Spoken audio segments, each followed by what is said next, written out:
રાતના 12 વાગ્યાના ટકોરા સાથે જ મેસેજની નોટિફિકેશન ટપકી. Hello, happy birthday. ખરેખર હું જેની રાહ જોઈ રહી હતી તેનો જ આ મેસેજ હતો.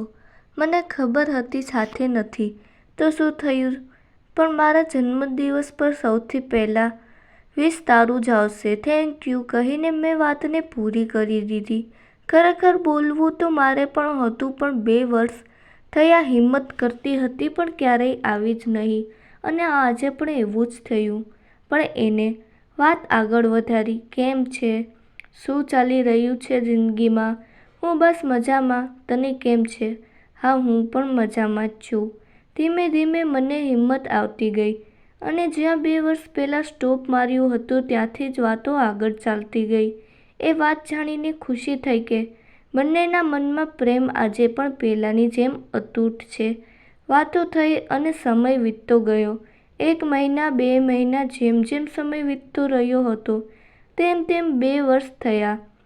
દબાયેલી લાગણીઓ બહાર આવતી રહી. 2 વર્ષ પહેલાં એક જ સમજણના લીધે જે સંબંધ પૂરો થયો હતો તે બધું જ બંનેએ વાત કરી દૂર કર્યું.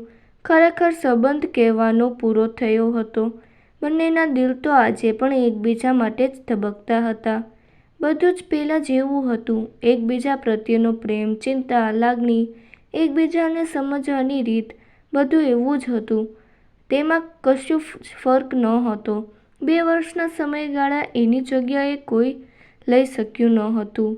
2 વર્ષના લાંબા સમયની રાહ પછી બંનેએ એક દિવસ મળવાનું નક્કી કર્યું અને 2 વર્ષની એકબીજાને મળવાની તડપને અંત આપવા ફરી સાથે રહેવા અને જીવવાના સપના જોઈ એકબીજાને વચન આપ્યા અને પછી અમે પાછા ભેગા થઈ ગયા.